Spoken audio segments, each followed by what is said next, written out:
Vijayawada university మంచి భవిష్యత్తు కోసం తెలుగు విద్యార్థులు ఇష్టపడే యూనివర్సిటీ. కాల్ 9059052378 9059052379. జమ్మూ కాశ్మీర్ పహల్గామ్ లో ఉగ్రమూకల దాడిని తీవ్రంగా నిరసిస్తూ ఖచ్చితమైన ప్రతీకార చర్య చేపట్టాలని కేంద్రాన్ని కోరుతూనే మరొక వైపు ఈ ఉగ్రమూకల తుపాకీల దాటికి బలైపోయినటువంటి అమాయకుల ప్రాణాలు, టూరిస్టులు ఎవరైతే తమ విలువైన ప్రాణాలు కోల్పోయారో వారందరి ఆత్మకు శాంతి కలగాలని కోరుతూ పేదవాల్తేరు గ్రామ సేవా సంఘం ఆధ్వర్యంలో శాంతియుతంగా కొవ్వొత్తుల ర్యాలీ నిర్వహిస్తున్నారు. జాతీయ జెండాలు చేతబట్టి జై భారత్ మాతాకి జై అంటూ నినాదాలు చేస్తూనే పాక్ ఉగ్రమూకలను మట్టుబెట్టాల్సిన అవసరం వచ్చింది. ఇప్పుడు అందరూ దేశమంతా సమైక్యంగా ముందుకు కదలాల్సినటువంటి ఆవశ్యకత ఉందంటూ చిన్నపిల్లల్లో కూడా ఒక చైతన్యాన్ని తీసుకొస్తూ పెద్దలు చేస్తున్న ఈ ప్రయత్నాన్ని మనమందరం కూడా ఖచ్చితంగా సపోర్ట్ చేయాల్సిన అవసరం ఉంది. ఇక్కడ చాలా మంది ఉన్నారు, వాళ్ళతో ఒకసారి మాట్లాడదాం.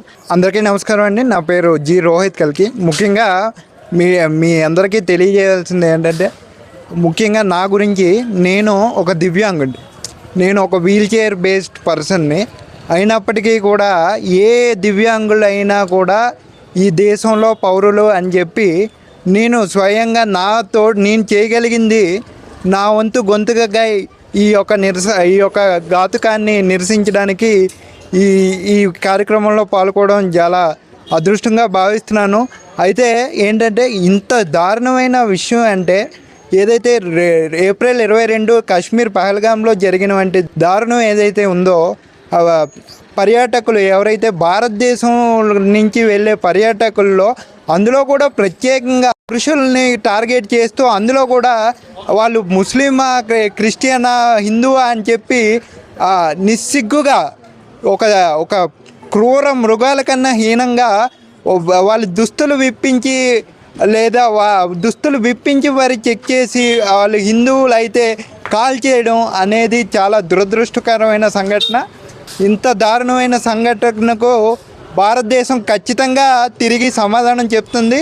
ఎందుకంటే మనం గుర్తుపెట్టుకోవాలి, 2019 ఫిబ్రవరి 14న సిఆర్పిఎఫ్ జవాన్ ఏదైతే వెహికల్ని వీళ్ళు ఈ పాకిస్తాన్ ప్రేరేపిత ఉగ్రవాదులు ప్రోత్సాహంతో ఆ 49 మందిని ఎవరినైతే ఆ రోజు బాంబ్ బ్లాస్ట్ చేసి చంపారో, ఆ తర్వాత మనం ఎలా అయితే సర్జికల్ స్ట్రైక్ చేసి పాకిస్తాన్ యొక్క బాలాకోట్కు వెళ్ళి సర్జికల్ స్ట్రైక్ చేసి ఎలా అయితే తీవ్రవాదాన్ని అక్కడ ఆ మూలాలతో సహా పెకిలించి వేయడం జరిగింది, అదేవిధంగా అతి త్వరలోనే కూడా ఈరోజు బాధాతత్వ హృదయంతో పెదవాల్ట గ్రామస్తులు, పెదవాల్ట గ్రామ సేవా సంఘం, అలానే ఎక్స్ సర్వీస్ మ్యాన్, గ్రామ ప్రజలందరూ కూడా బాధాతత్వ హృదయంతో మనకి ఇక్కడ చూడొచ్చు. హనీమూన్కి వెళ్ళినటువంటి ఒక కపుల్ ఎవరైతే భారత నేవీ ఆఫీసర్ వినయ్ నార్మల్ కావచ్చు, లేకపోతే కావలి నెల్లూరుకి చెందినటువంటి మధుసూదన్ గారి గుండెల్లో 42 తోటాలు, అలాగే మన వైజాగ్కి 70 ఏళ్ల చంద్రమౌళి గారు,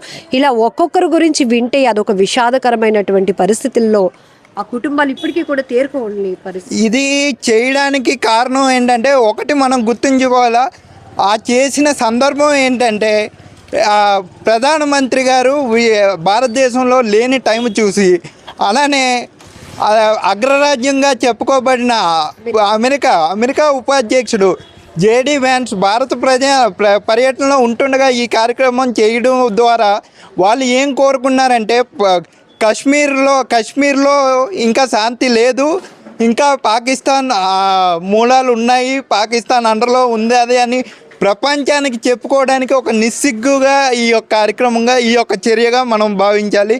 అలాగే నేవీ ఆఫీసర్ కళ్ళ ముందే ఆయన్ని చంపేయడం, అదే ఆ వీడియో, ఆ ఫోటో కానీ ఎట్లా వైరల్ అవుతుందో, ఇంకొక వీడియో మనం చూసుకున్నట్లయితే, ఆ తర్వాత ఈ కార్యక్రమం అంతా అయిపోయిన తర్వాత భారత సైన్యం వెళ్ళేటప్పుడు చిన్నపిల్లలు వాళ్ళు, ఎందుకంటే వచ్చిన వాళ్ళు కూడా ఆర్మీ దుస్తులతోనే రావడంతో, ఆ తర్వాత మన ఆర్మీ వెళ్ళినా కూడా వాళ్ళు భయభ్రాంతులకు గురై వాళ్ళు ఏమనుకున్నారంటే వీళ్ళు కూడా టెర్రరిస్టులు అని చెప్పి భయభ్రాంతులకు గురై అంతా భయపెట్టే ప్రయత్నం వాళ్ళు చేశారు. కానీ ఇది తాత్కాలికం, ఈ భయం అనేది తాత్కాలికం. కేవలం మనంతా కూడా ఇది ఒక తీవ్రవాద చర్యగా నేను చూస్తున్నాం. కానీ ఇందులో అత్యంత దారుణమైన విషయాలు వెనకతలు ఉన్నాయండి. ఎందుకంటే ఆర్టికల్ 370 అందరూ కాశ్మీర్ గురించి మాట్లాడినప్పుడు ఆర్టికల్ 370 ముందు ఆర్టికల్ 370 రద్దయిన తర్వాత అనేది మనం తీసుకోవాలి. ఆర్టికల్ 370 రద్దయిన తర్వాత ఏదైతే పర్యాటకంగా అక్కడ కాశ్మీర్ ఎంత డెవలప్ అయిందో మనం చూస్తున్నాం. అక్కడ ఉంటున్న హోటల్స్ కానీ, నడుపుతున్న గుర్రాలు కానీ, అంటే ఏ మతాలు అందులో చూడలేవు. అక్కడ నివసిస్తున్న వాళ్ళు ప్రతి ఒక్కరికి అభివృద్ధి, తర్వాత ఆ యొక్క ఉపాధి కులాలు మతాలకు అతీతంగా ఈవెన్ ముస్లిం సోదరులకే ఎక్కువ ఉపాధి అక్కడ కలిగింది. అందుకనే మనం చూసాం ఇంత ఘోరమైన సిచ్యువేషన్లో కూడా అక్కడ గుర్రం నడుపుతున్న ఒక ముస్లిం సోదరుడు తన భారతీయులు అని చెప్పి తన భారతీయులను కాపాడాలని చెప్పి వారితో వీరోచితంగా పోరాడి అమరుడు అయ్యాడు. అది కూడా మనం గుర్తుంచుకోవాలి. కానీ ఈ యొక్క విషయం, ఇంకొక విషయం, మన హిందువులు, భారతదేశంలో హిందువులు కూడా ఒకసారి కళ్ళు తెరుచుకొని చూడాలి. ఎక్కడో ఉండి పాకిస్తానోడు అంటాడు ఇది హిందుస్థాన్ అని, కానీ ఇక్కడుండే కొంతమంది సెక్యులర్ అనే పనికిరాని పదాన్ని తీసుకొచ్చి భారతదేశంలో హిందువుల్ని కేవలం విడదీస్తున్నారు.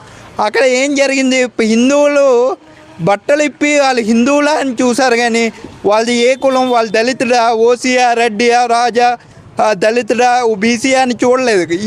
ఇది ఒక కులాలుగా విభజించి మనల్ని అస్థిరపరిచే ప్రయత్నం ఈ సెక్యులర్ ముసుగులో జరుగుతుంది.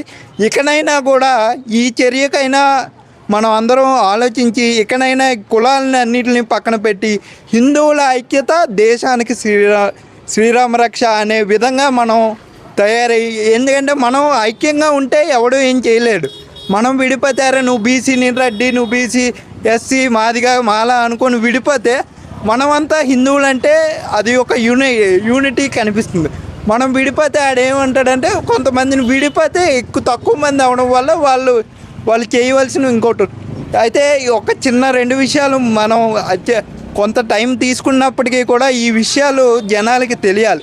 అయితే ఇది జరిగి 3 రోజులు అయినప్పటికీ మరి భారతదేశం ఎటువంటి చర్యలు తీసుకున్నదో కూడా మనం చెప్పాలి. ఎందుకంటే ఇప్పుడు యువతరంగా మాలాంటి వాళ్ళు చెప్తే కొంత తెలుస్తుంది. ఇప్పుడు ఏంటంటే యువతరానికి కొంత ఈ ఎంటర్టైన్మెంట్ జోన్లో ఉండడం వల్ల ఇట్లాంటివి కొంత అవగాహన లేకపోవడం జరుగుతుంది.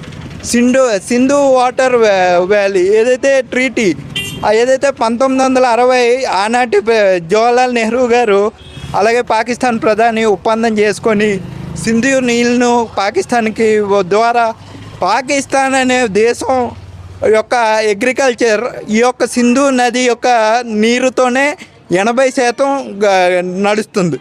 ఏదైతే ఈరోజు ఆ ట్రీటీని క్యాన్సిల్ చేయడం ద్వారా ఇప్పటికాపైనా భవిష్యత్తులో అతి త్వరలోనే దాని యొక్క పరిణామాన్ని వారు చూస్తారు. అలానే ఇండియా పాకిస్తాన్ ఇట్లాంటివి బోర్డర్ దేశాలన్నీ కూడా మనం సార్క్ దేశాలు అంటాం. సార్క్ దేశాలకు కూడా మనం వీసాలు ఇవ్వడం జరుగుతుంది. అలాగే ఈ వీసాల్లో భాగంగా 48 రోజుల్లో ఈ పాకిస్తాన్ పౌరులందరూ దేశం విడిచిపెట్టిపోవాలని చెప్పి మన భారత ప్రభుత్వం సూచించింది. అయితే ఆ టైం నిన్నటితో అయిపోవడంతో ఈరోజు దేశంలో ప్రతి గల్లీ ఎతుకుతున్నారు. మన హైదరాబాద్ ఓల్డ్ సిటీతో చూసుకుంటే తెల్లవారి మీడియాలో 208 మంది ఓన్లీ వీసా అప్రూవ్డ్ వాళ్ళు ఉన్నారు. అయితే వాళ్ళు ఎక్కడెక్కడ ఉన్నారు, ఏ బిజినెస్లు చేస్తున్నారు, ఏ వ్యాపారాలు అనేది ఇప్పటికీ తెలియదు. ఇప్పుడు పోలీసులు కూడా వాళ్ళని వెంటాడే ప్రయత్నం చేస్తున్నారు. ఇట్లాంటి చర్యలు మన చుట్టుపక్కల కూడా ఉంటారండి. అది ఒకటి మనం ఆలోచించాలి. వీసాలు తీసుకున్న వాళ్ళే అఫీషియల్గా ఎంతమంది ఉంటే వాళ్ళు ఈ దేశానికి వచ్చి పెళ్ళిళ్ళు చేసుకొని వాళ్ళ పెళ్ళిళ్ళతో కూడా సంబంధం లేదు, వాళ్ళు ఫ్యామిలీ అభివృద్ధి చెందాలని చెప్పి పిల్లలు పెట్టి అంటే పిల్లల్ని చేసి ఆ యొక్క పాకిస్తాన్ భావజాలాన్ని ఇంప్రూవ్ చేద్దామని చెప్పే ప్రయత్నం జరుగుతుంది. చివరిగా ఒక్క విషయం చెప్పి ముగిస్తున్నాను. నేను కోరేది ఏంటంటే భారతీయ ఎన్నికల సంఘాన్ని, సుప్రీంకోర్టుని, అలాగే భారత రాష్ట్రపతిని కూడా కోరుతున్నది ఏంటంటే ఈరోజు ప్రజల చేత ఎన్నుకోబడిన ఒక ఎమ్మెల్యే అస్సాంలో ఈ భారతదేశానికి వ్యతిరేకంగా కామెంట్స్ చేస్తూ ఎవరైతే నిన్న ఉగ్రదాడి జరిగిందో వాళ్ళని సపోర్ట్ చేస్తూ మాట్లాడిన విధానం మనం చూస్తున్నాం. అంటే ప్రజల చేత ఎన్నుకోబడిన వాళ్ళు నా దేశం యొక్క కాన్స్టిట్యూషన్ని ప్రమాణంగా పనిచేసే వాళ్ళు ఇట్లాంటి దరిద్రమైన ఆలోచనలతో ఇంకా దేశాన్ని నాశనం చేస్తున్నారు. కాబట్టి ఇట్లాంటి దేశానికి వ్యతిరేకంగా చర్యలు పాల్పడుతున్న వాళ్ళని ఎవరినైనా సరే ఎన్నికల్లో పోటీ చేయకుండా ఇట్లాంటి ఒక రూల్ అనేది తీసుకొస్తే చాలా బాగుంటుందండి. ధన్యవాదాలు.